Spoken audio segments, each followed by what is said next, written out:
out and put it on the biggest wound that I saw, the most jagged wound, which was just through and through the neck. Holding that, careful not to walk this airway. And then it's like, you can't wrap it around. Yeah, exactly. So I gotta hold it, or get somebody else to hold it while I think the other ones are gone. Here's what I learned. I didn't think about it. All of his chest wounds turned out were superficial. The one that killed him was the one I thought was an abdominal wound, and I was like, well, I'm not going to worry about.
For my job stash or whatever, if they're busy, they'll call you back or whatever, and they ask you to say your name, and then when they call back, on the thing will ask if that person is there, right?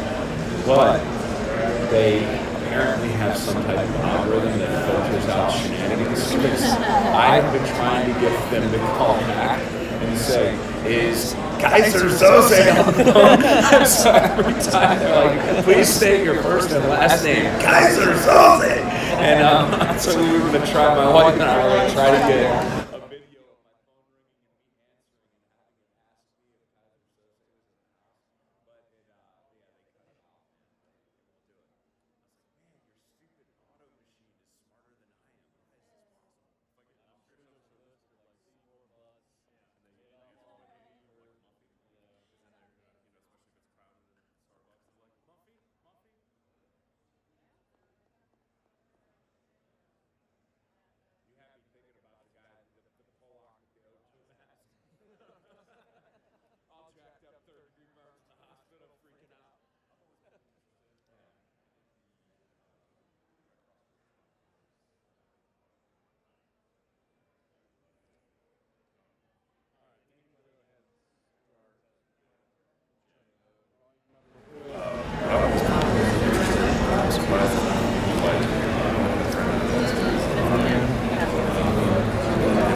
I don't think it's like I went back and watched them last night, and like the final version seems to favor the side stable shots.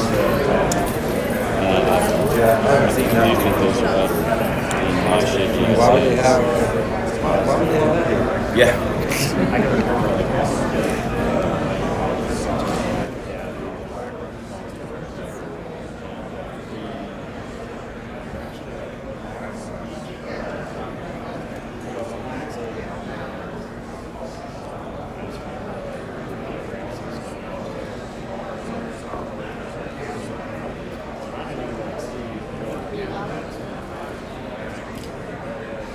We were up late.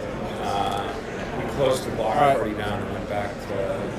Let's see, you got a front image, and then both I got sides. a side image. She's a completely different camera. We only got 2 images. Oh, That's why I need another. Where is this? Back pocket. You guys should get mouse or somebody over here to switch.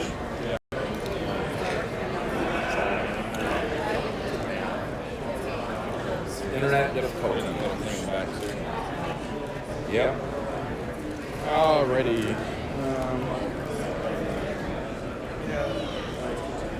Check, mic check. John, can you get his mic turned on?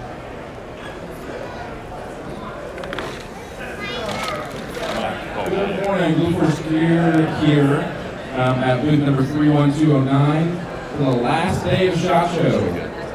We have some incredible guests today. Dr. Cynthia Griffin is here with Chuck Pressburg to talk some medical gear and some of the practical applications and some of the stuff downrange. So we're going to go ahead and start today. Please come by the booth, Blue Force Gear.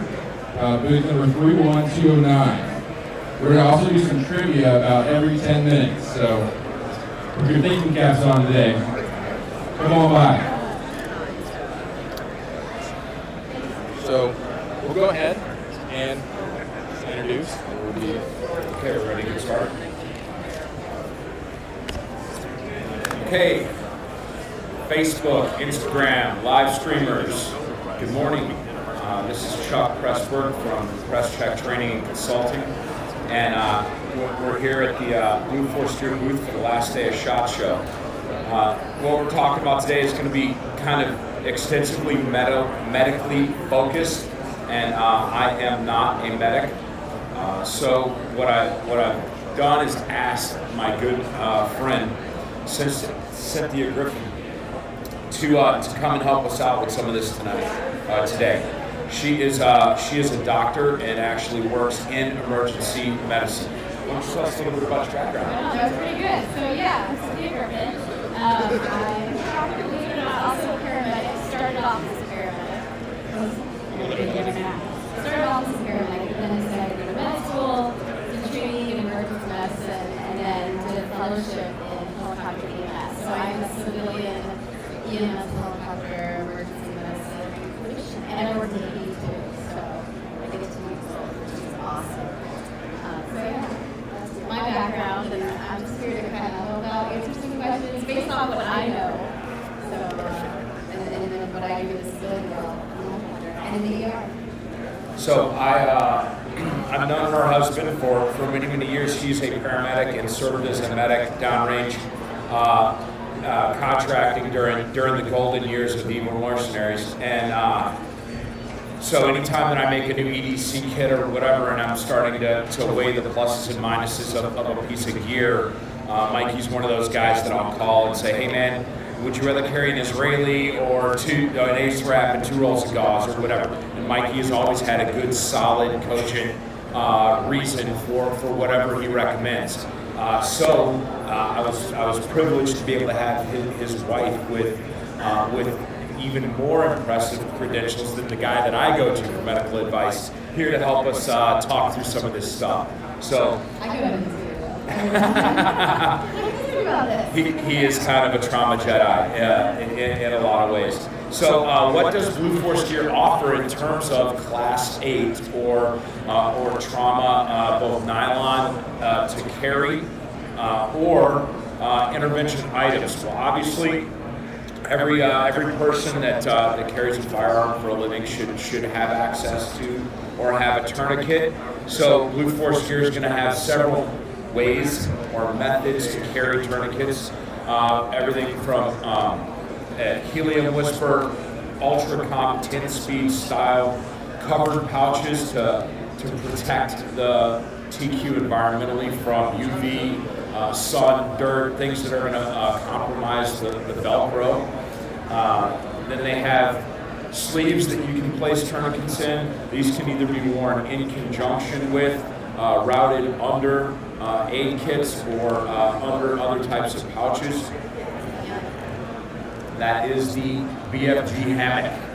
And then they have adapters that can route into PALS webbing and give you exposed elastic if you're trying to either cut weight or you want immediate open access. So any open PALS channels there, and you can add in elastic loops. And these do not have to be used for tourniquets either. There were times, like in mass cal or active shooter style scenarios, where eliminating the threat is more important, and any initial first aid is going to have to be conducted as self or buddy aid by the victims that are actually in the trauma.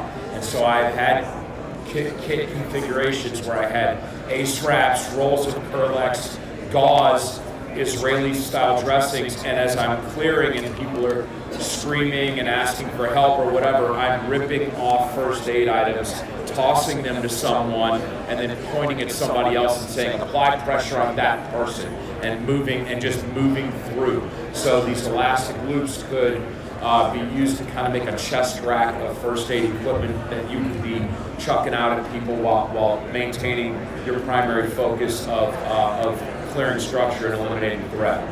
And I think with all those options, what's most important is that you know how to use it and you know how to get to it when you need it, when you can't get straight, when there's a lot going on. Like, you know, okay, I'm always going to lift my left arm and grab here, or my right hand and grab here, or on your back. Wherever you're going to have it, that you're comfortable, that you can do that in the dark, when you're tired, when you're exhausted, when people are screaming, when there's loud noises, smoke. 100%. Anybody that's attended my no-fail pistol class knows that there was an incident where I changed from one load carriage system to another, and it had bungee retention on the rifles, and I did not put in the time to dry fire that new retention system, and in a panic while being shot at, I could not defeat the bungee cord in the dark and actually had to use my handgun rather than reload my rifle. And that was an example of changing kit in an operational environment and then not going and building up those neural pathways for that new piece of that new configuration. So she's 1,000% correct. If you switch tourniquet locations or tourniquet retention method, now you have to dry fire, getting into that tourniquet and defeating however that tourniquet is being retained onto your gear. Absolutely. And then that brings us to the actual options for carrying some of the items that we have laid out on the table here. This is the old school staple trauma kit now. This is the first aid kit that I was using when I was deployed operationally. It has a rather large surface area or volume area, and you carry a lot of good equipment. You kind of roll your own. Put in what you want in there. Like I said, there are people that like purpose-built dressings, and there are other people that prefer to use things like compression wraps and gauze and manufacture their own field or compression dressings. Trauma kit now will allow you to have either a red cross, black and reflected. Sorry, you can make your own red cross in here. There's a sleeve, and you can put whatever type of colored marking system that you want in there. If you wanted to do IR reflective, you can put IR reflective. If you wanted to do over, you can put over. If you wanted to cut a piece of red plastic out, put it in there and make it red, you can make it red. And it goes right in the top. It has laser cut holes so that if you wanted to place your TQ on top of your pouch roll, you could. The pouch roll goes down in the sleeve, and this allows someone or yourself to pull the entire roll out and then move it. If you had a pouch location that was not center line, it was offset, you can get it and pull it. I have seen medics that were trying to avoid committing to an aid bag too soon in a situation that have gone to multiple trauma kit nows on their battle belt, and they actually kind of had them segregated, either segregated by casualty or segregated by algorithm in March.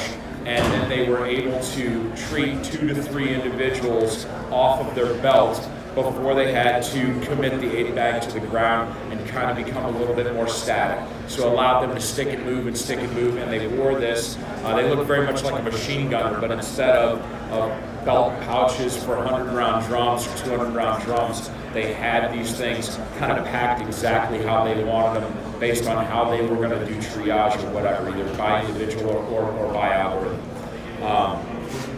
So I consider that like your duty level trauma kit. So that's the equivalent to carrying, a Glock 34, a Glock 17, and a level 3 retention holder.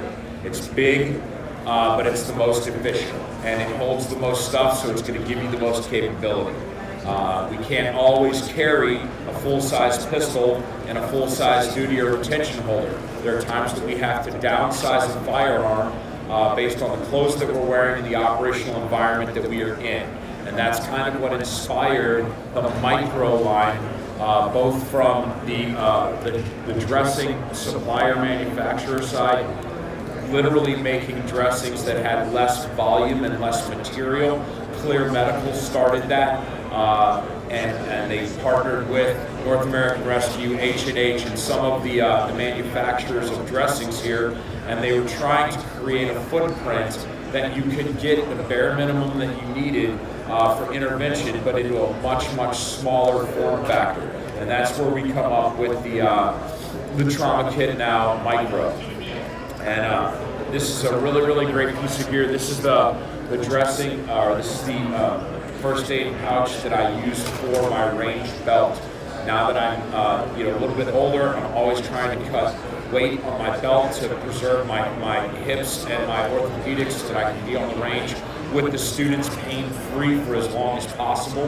Because every good range has got a ranged bag, and I have a more deliberate aid bag for first aid, the need to have a lot of medical gear immediately on my person is not as high because I'm literally seconds away from a larger bag. So that is why I have chosen to use the micro as my range rig. It is a sleeve design so that it could be worn in the small of the back or at the 6 o'clock, and it has pull tabs on either side. So if I'm shot in the arm and I've lost the use of my arm, I have sustained in my life a fracture of my humerus, and I know what a limb feels like when I can't make it work anymore. So the ability, if I were to lose use of a limb, to be able to come around to the 6 and pull from the other side is important to me.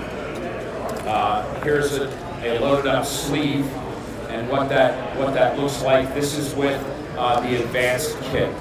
Blue Force Gear sells a basic and an advanced kit. You can buy any of these kits with the contents. You can buy refills for the pouches separate, or you can roll your own. If you're in an organization that has a Class 8 budget, you have medical supplies, you can fill this 10-speed and Hypalon with whatever Class 8 you want. When you get into the micro line, though, you've got to understand that these dressings are actually smaller than their brothers. There's less material. They are shrink wrapped and have been tested. They are approved, FDA approved for the interventions that they're going to be used on, meaning that if they cut a bunch of gauze or a bunch of absorption material or a bunch of length or whatever off, it was tested on live subjects to ensure that it would stop the bleeding or do whatever that dressing is supposed to do. It just does not do it as efficiently or with the volume that their larger dressing big brothers have. Yep. So before we get into, I'm going to start grilling Cynthia on what she likes about these and things like that. Let's have our first medical trivia question of the day. Cynthia, go ahead. So you mentioned March earlier. Yep.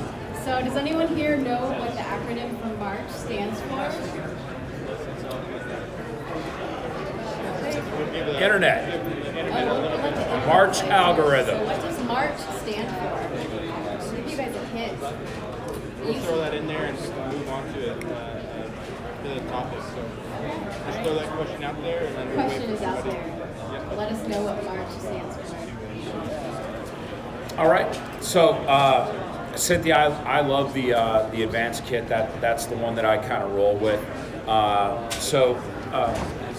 You've seen everything that's on this board at least. Yeah, it's got a lot of great pieces to it. It really does. So, top to bottom. As you add your tourniquet on there. Yep. So top to bottom, so there's the high fin vent. So this would be used more for if you have a sucking chest wound, big wound to the chest, basically, like a big hole. Or if you're going to do like simple thoracotomy, you can use this. If you have a large wound to the neck, so anywhere from, I'd say, mouth down, and I would even include the upper abdomen as well. You're going to use one of these inclusive dressings on there. This is basically going to hold on really tight and stick onto there. Then we have this is the nasopharyngeal airway. So this is for your patients, casualties who are somewhat conscious, not completely unconscious. You can use it on someone who's unconscious. For someone who's conscious, maybe a little bit out of it, you can just stick this right down their nose to secure their airway a little bit better. Let's see what else. And then actually, if your patient actually takes it and pulls it out, then that means that they're a little more because they can actually feel it in their nose. So that's a good sign. That means that their mental status is a little bit better. We'll use these in the ED a lot, especially for patients with overdoses, because as soon as they start pulling that out, we know that they're doing better. Now, this is the North American Rescue Need decompression needle. Yeah, I didn't want to call it the right thing. So this is a 3 1/4 inch needle. It's a 14 gauge. It's used for decompressing the chest. Right now, based off the TCCC guidelines, they're saying to use your fifth anterior axillary line or your second intercostal space. I'm trying to see what they're talking about. Mid-clavicular line, as long as you're lateral to the middle. That's where you're going to use these devices. And this is if you're comfortable using this device, if you've trained with it, it's for decompression of the chest. I personally like to use a scalpel, but that's because that's how I was trained. I don't think that using a scalpel to cut, I feel like is actually a little bit more definitive. You can actually have a lot of false positives with this, but this is what we train with, and it does decompress. Let's see, we got our gloves, which are this awesome color instead of just black or red. This way you can see if there's blood on your hands, right? So you don't miss that. The frog tape, I've never used this before, but it sounds kind of fancy. It sounds like very sticky tape. Then there's Quick Flash combat gauze. I use this and actually carry it out myself in the helicopter, and I usually have it like in my pocket of my white coat in ED because I use it so much. Works really well at stopping bleeds. Anytime you have that bleed, you're going to want to go ahead and pack it with this C-fold gauze. And really, I'm going on a tangent here. Nope. The important thing for packing wounds is to find where that bleed is. Even if you have to scoop out the blood, scoop out the dirt, find what's gushing out of you, and then you actually just pack that into that one spot. If you're just placing it on top and then putting a pressure dressing, it's not going to do anything. So you actually want to get to where the bleeding is as best as you can find, pack it in there, hold it in that one spot. Usually it's like a thumb-sized spot. And then pack on top of that, hold pressure for a good 2-3 minutes, get someone else to hold pressure. Or use one of these mini compression bandages to actually hold that in place so that this bandage can do what it needs to do. Stop it. Ta-da! That's all that stuff. Yep. There you go. Sorry, I talked about that. No. Just before we get to your question, we do have a winner from the internet. I tie knot 7. March algorithm. M stands for stop major hemorrhaging. We've got airway, visually looking and determining whether or not they have an airway obstruction. Once we've seen that is clear, respirations, rise and fall of the chest. You got a bunch of things going in there. Is it uniform? Do you have bilateral rise and fall of the chest, or do you have some type of really asymmetric rise and fall of the chest? If somebody has been, let's talk about the movie Predator. When my man catches that log that comes down and jams him in the jungle, if we watch that guy breathing, all of them ribs, they got snapped off, they would stay in place and the diaphragm would be moving around it. And it looks funky when you see somebody that has a flailed chest. So we're looking for overall respirations, and it's going to tell a medical professional, of which I am not one, a lot about the status the compromise of the chest interior. You could have somebody that has no bullet holes in them whatsoever. If one of them rib bones went boop through the lung, they could be suffering a compromise internally. Circulation, now we're looking for that bleeding that is not involved with the major hemorrhaging. Do we have somebody that's got a more minor wound that is losing volume, or a compromise of circulation going out to the extremities? And then head injuries and hypothermia. So patient status, or how the patient is reacting, and then treating for hypothermia, which brings us to the E. It's not M-A-R-C-H, it's M-A-R-C-H-E, the environment that they are in, and exposure. Have you exposed everybody and done a good secondary survey to look for wounds that were missed during the primary? And are you treating them for the environmental area that you're in, which goes back to hypothermia prevention? If I cut their clothes off to do a good sweep, now I need to be retaining all of that body heat as much as possible. So that's when your Mylar blankets and your heating, radiated heating, all of that is going to become more important, because individuals that have had blood loss can be hypothermic in 60-degree temps. When you're fine, you're sweating from the stress of the situation, and their lack of volume can start to lower that body core temp. So good answer. I tie knots. What do we want to give him? Micro trauma kit. We're going to get your information. We also have Eric D from Facebook who also won. I told him he's a winner too. So we got all right. winners. So we got double winners. Going back to the North American Rescue, their black EMT glove is called the Black Talon. I never had a major issue with detecting blood on it, especially if the individual had a good pulse ox. That blood appeared very bright and red, and that was a good indicator to me that it was well oxygenated. But there are times in the dark or whatever, it's obviously going to be easier to see red on tan than red on black. Mikey had told me, her husband had told me that NARP had started making the bear claw instead of the Black Talon. And so, and he used to have a medical supply business.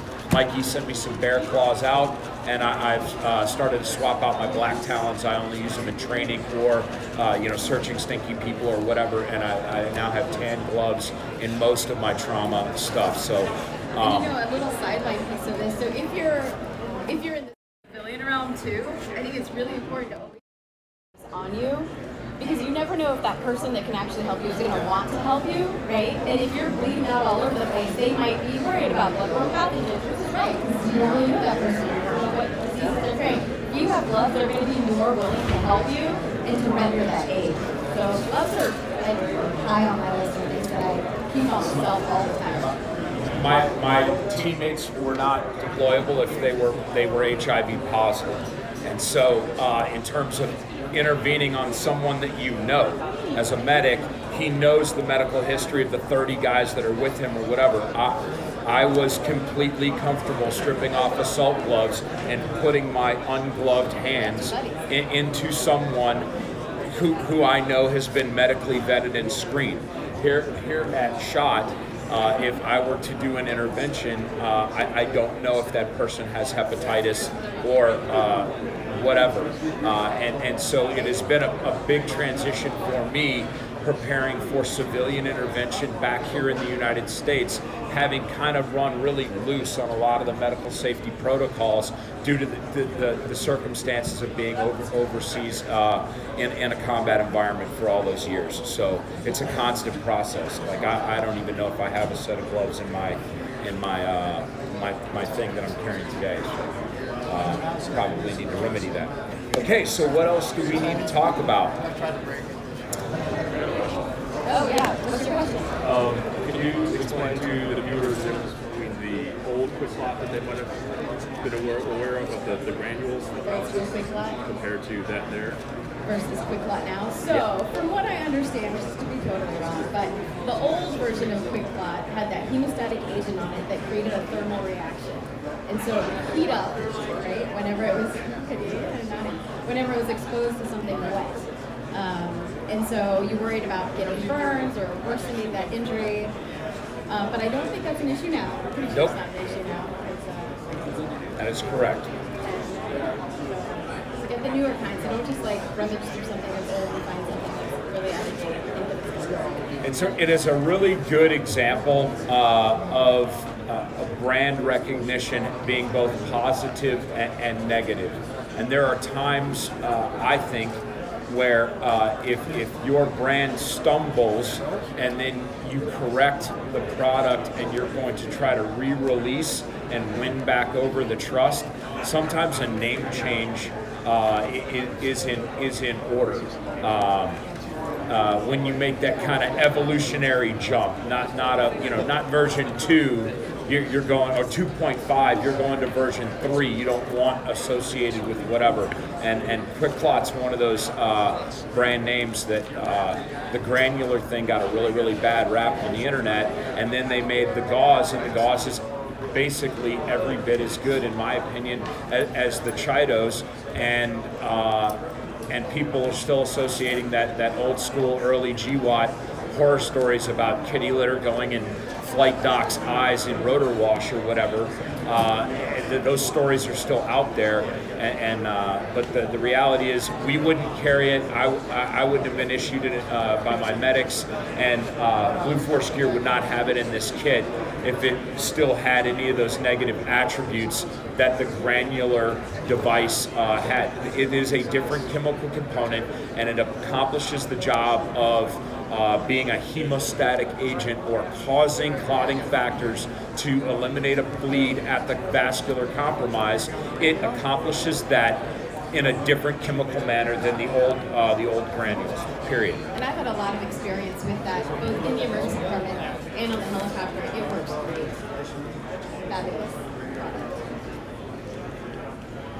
So we talked about the hyphen, and that falls into that category of non-occlusive dressing. Non-occlusive dressing means does not allow, it is a vapor barrier, it does not allow air to pass through it, so that we don't get that air compromise into the chest cavity, which is going to then cause tension and a restriction of breathing for the patient.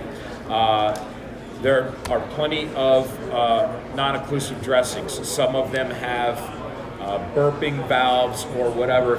Any of you older listeners that learned combat lifesaver or trauma intervention back in the 80s and 90s, you know that you would take your field dressing, you would cut it open and make a flap out of it, and then you would take tape, and you're supposed to tape it on 3 sides, and that would allow the blood to drain out or for you to burp the wound. But when the patient inhaled, the dressing was supposed to go up against the bullet hole. That's what the Army had for you in the age of non-occlusive dressings. Tape would not stick to a casualty in real life. If you were trying to use regular medical tape, especially fabric medical tape, it doesn't stick to anything but itself when the patient is wet. That's why frog tape and higher, we've got better adhesives these days. If you need to tape something down to a casualty, that frog tape is going to be much better for adhesing to skin that is sweaty, hairy, dirty, bloody.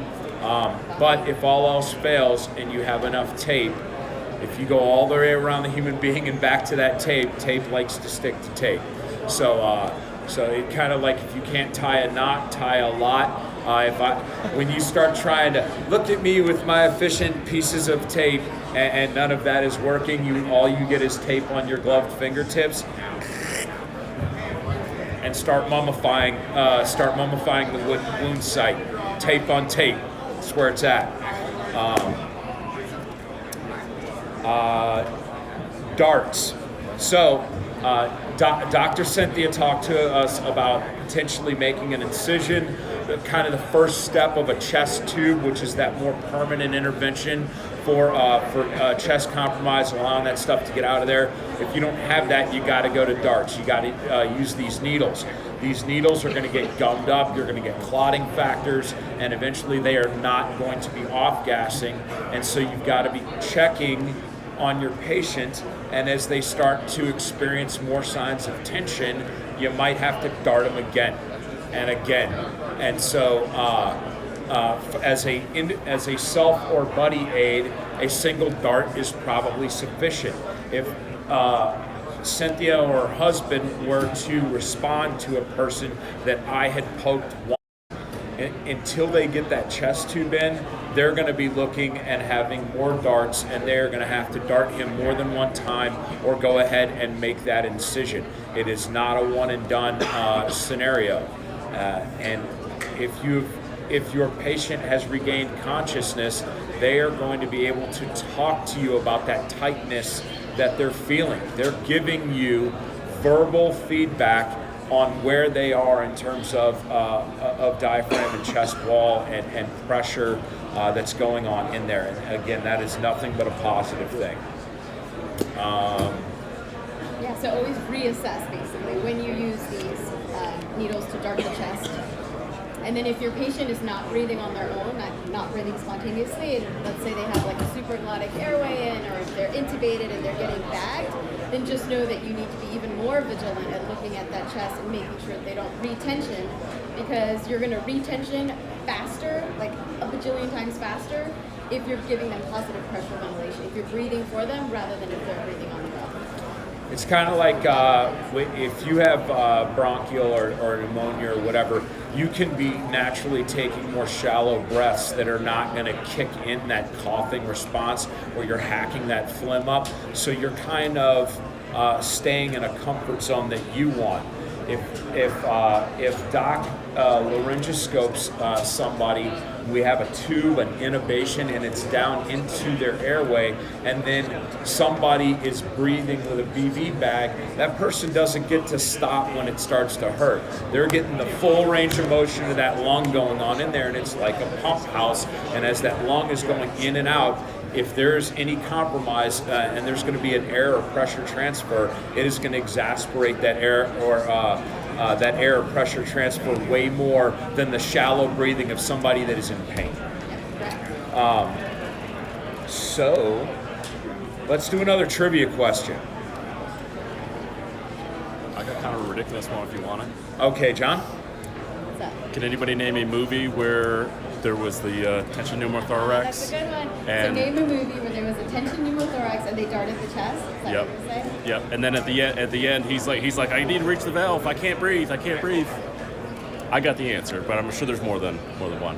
All right. So we'll ask the internet in here. Internet, y'all know I love me some movie quotes, but this is a good one. I'm a movie trivia master. Let's talk about specific scenes in Hollywood movies where a tension pneumothorax was treated by some type of decompression, and it was highlighted in that scene during the medical intervention. They already got it. I thought this Derek would be. Smith. I thought this would be a really obscure Derek one. Smith in Three Kings. that video. Mark Derek Wahlberg. Smith from has answered Three Kings. The reason why, because Derek Smith was my medic for several years. Derek is a Silver Star recipient and a MassCal interventionist, and he has saved several of my friends' lives. Derek, thank you for watching today. I hope that my combat lifesaver skills have not atrophied too bad, and I've represented you well. Brother, we'll get you something out there, whatever you need, man.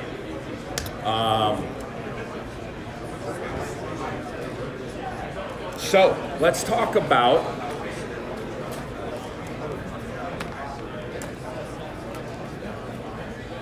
kind of comparing. This is one of these things that guys will see this, especially guys that are really medically switched on, and they'll be like, man, these dressings are too small. There's not enough Class 8 in here. Like, I would never carry this little tiny kit or whatever. Like I said before, I consider this to be like the equivalent to, an RDS Glock 34 with a full-size duty mag, a gun light, and a level 3 retention holster. It's probably the most efficient way to have to use deadly force with a pistol. This is probably going to be the most efficient way to treat yourself or one other casualty in a full-blown IFAC. But just because you can't carry this, and just because I couldn't carry my duty Glock 34 tricked out pistol, that doesn't mean that if I'm in board shorts somewhere that I'm not going to carry a Glock 43. Would I rather be unarmed and mugged or carrying a Glock 43 and mugged? I would rather carry a pocket pistol than no pistol. I would rather have a micro trauma kit than no trauma kit. So I am absolutely comfortable using this Class 8 packaging system to fight to the next biggest Class 8 packaging system, if that makes any sense. So you should have this tiered approach. You should have large items in your vehicle. You should have larger kits in carry-on bags, smaller kits on your person or on your belt. This is all part of a tiered approach to make sure that you have something that you can work with in the event that you need it. So, being a flight doc, you use horse blankets? Yeah, like pockets that like hang up on the helicopter. We call them horse blankets, but No, we don't. You haven't configured like a drapery with multiple pouches or whatever. No, but we have.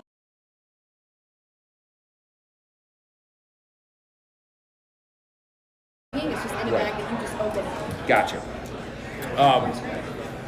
Yeah, on aircraft where our flight medics would fly, they would actually have airway breathing, circulation, break-off bags, airway kit, BV bag, and they would be marked with tabs, and so the flight medic could point to the wall and ask a passenger in the helicopter, give me that, and then have it brought to him or whatever. The reason why I bring that up is these Dapper panels that we're using for the purpose of this to advertise the product.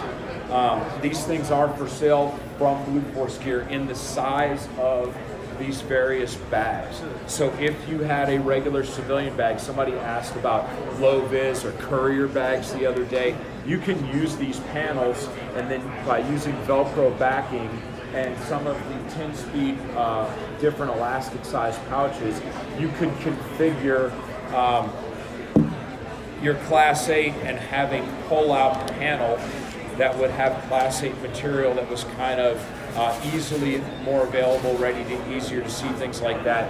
And then it goes inside of the bag, and when it's zipped up, it is not it's not overt. So if you have, let's say, law enforcement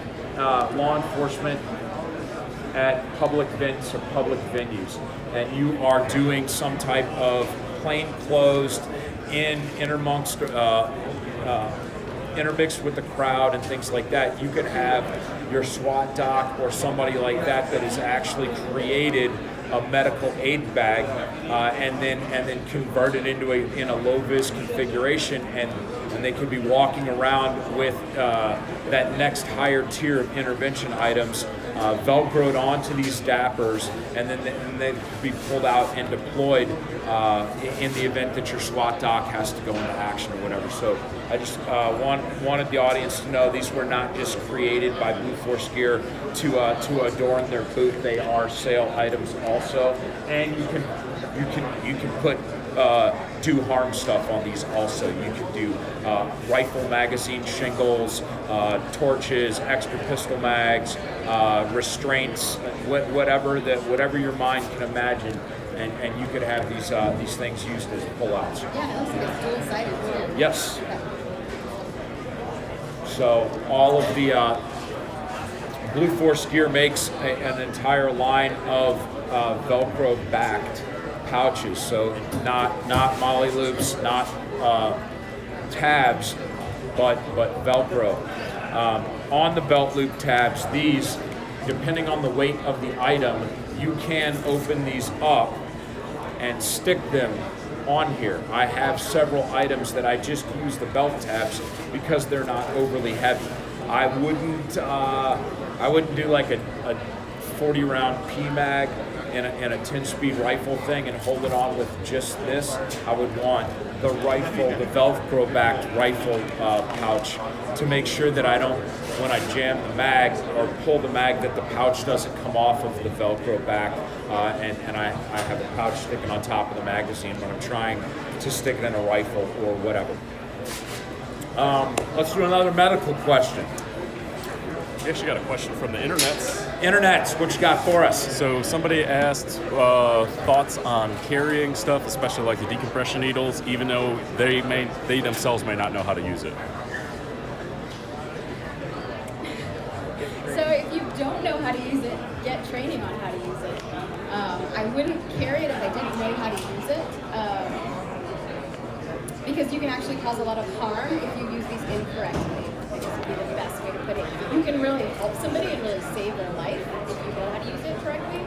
But if you don't know how to use it correctly, yeah, you need to know the bad stuff that can happen with that too. The basic kit does not have a dart in it. The advanced one does. If you bought an advanced kit and there's a spot for it, it doesn't hurt to have it with you. You're just bringing more medical supplies. Obviously, you know not to attempt any type of intervention that you haven't been trained on. And it's possible that you pull out the pressure dressing, and by the time you pull that out, somebody runs up and says, "Hey man, I'm a paramedic," but that guy ain't got nothing, he has nothing. And so now you move into a supporting role, and he's like, "Oh man, this guy's going into detention. I have a dart." "You have a dart?" "Yeah, I have a dart." And the paramedic, "Wow, thank you, man." Boop.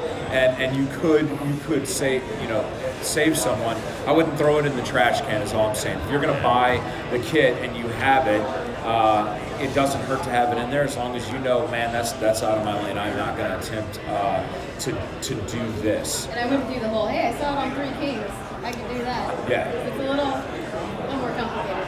Little bit more complicated. But good point, yeah. Someone else could show up, a responder, and be able to use it efficiently. Yeah, no, N equals 1, but I was that guy. I was in college. I was the first on a motorcycle accident. Knew a little bit of training, but I had stuff, and I brought stuff, and I'm like, ooh, blood from the ears, I don't know. Next person up, she's like, hey, I'm a nurse. I'm like, boop, and she's with my gear, and I'm like, wow, very awesome. That was cool. Very, very awesome. I experienced a similar thing where my guys were in a helicopter that was shot down, and the helicopter crew chiefs had lots of ammo, but that wasn't their main gig.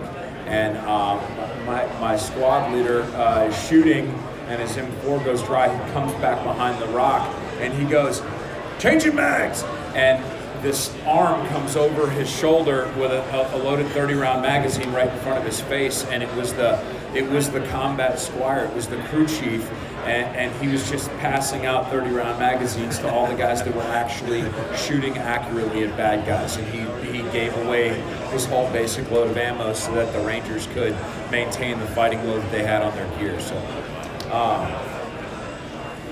okay, medical question. Guys, back in the day, we had a medical protocol where we were using large bore IVs and either lactated ringers or a similar head of starch or similar compounds to try to increase volume in the blood flow. That protocol has kind of gone away, and who can tell us why we moved away from the double large bore IV intervention for volume replenishment as part of bleeding intervention? And that happened sometime in the late 90s, probably. Hands up, everyone. Come on, internet.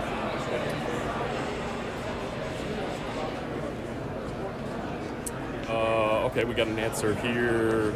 Permissive hypotension, dilution of clotting factors. I like it. Who is it? That is Nick Sheets. Nick Sheets. Nick Sheets has the correct answer. Nick, I'm going to have Blue Force Gear send you out one of the last 5 Press Check Consulting PVC patches that I have. Nick says, essentially, he obviously has a little bit of a medical background. You were diluting the blood and therefore its clotting factors were not as good.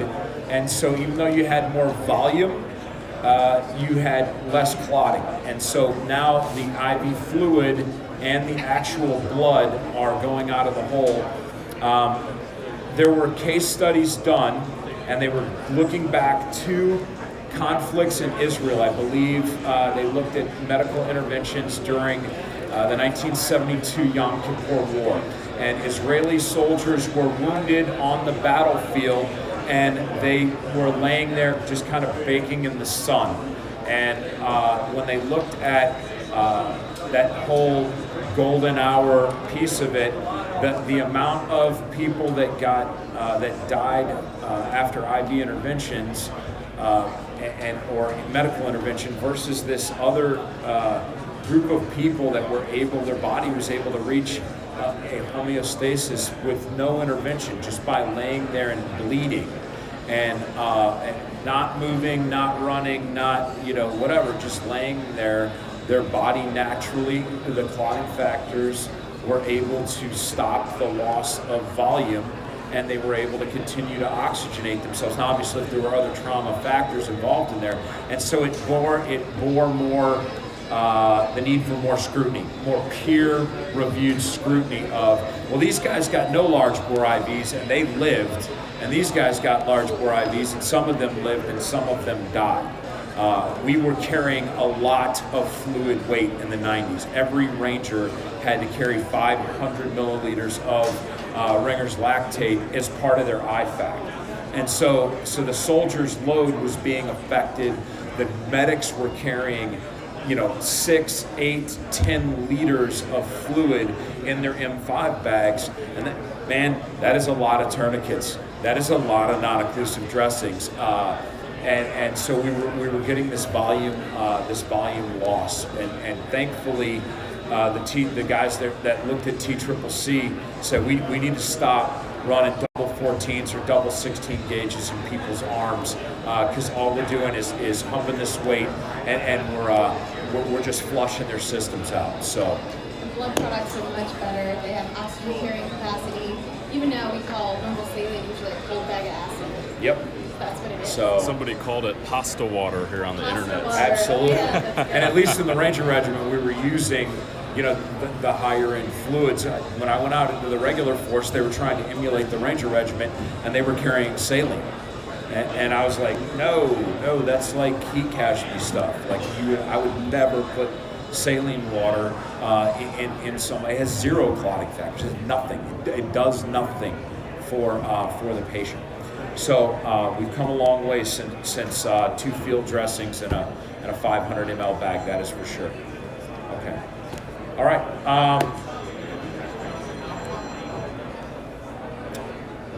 What do you guys want? You want to do another trivia, real quick trivia? Yeah, we could do another trivia question. That'll be about the last thing we can do, and we'll shut it down for everybody. See you next year. Okay. Oh, God, it's going to be for a trivia question. Let's see.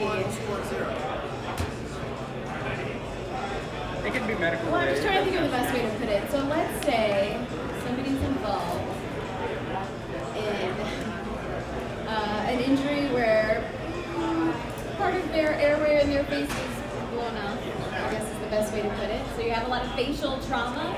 You can't quite even make out much of what you're looking at. What's the best position for that patient, that person to be in? If they have facial trauma and you're worried about their airway. I cover this one in class all the time. Oh, cool. All right. Only because people miss CNS shots in the mouth, and I articulate how blowing people's chiclets out is so ineffective in the overall scheme of stopping the threat. What do you do? We have also Nick Sheets says lateral. Lateral? Close, but not quite what we're looking for. I don't know what you're looking for. Nick Sheets, are you saying lay them on their side? I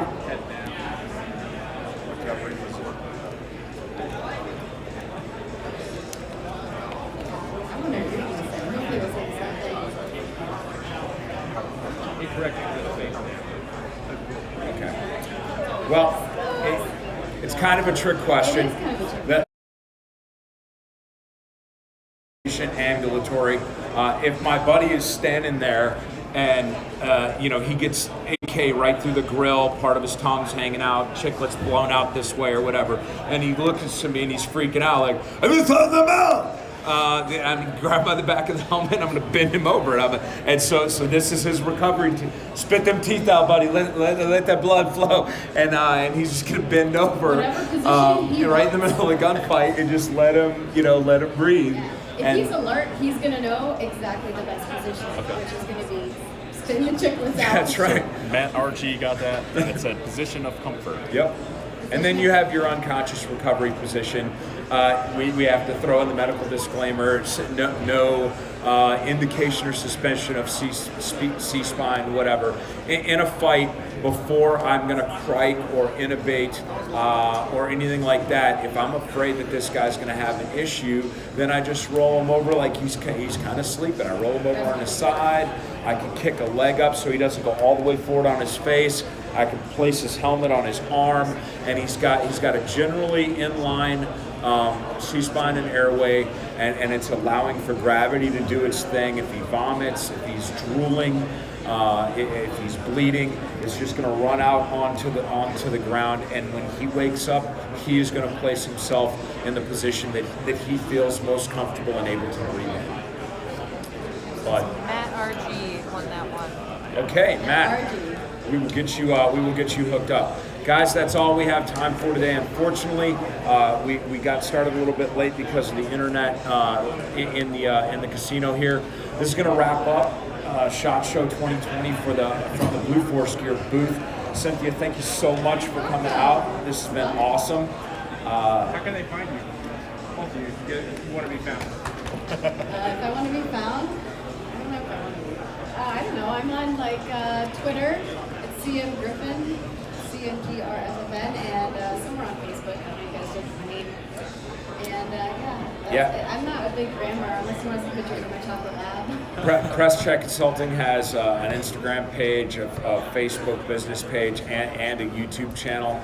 On my YouTube channel, I do have 2 videos on there, I think, that show my EDC bag, the bag that I carry around when I'm going to the store or whatever. I did not bring that bag to SHOT. I took some of the items out of that bag and put them in my courier bag, but I needed volume to be able to hold swag and business cards and whatever.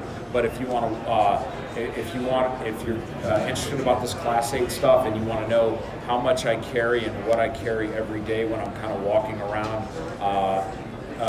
go and watch those videos on Press Check Consulting, and I go in a lot more in depth about the amount of items that I have in my gear.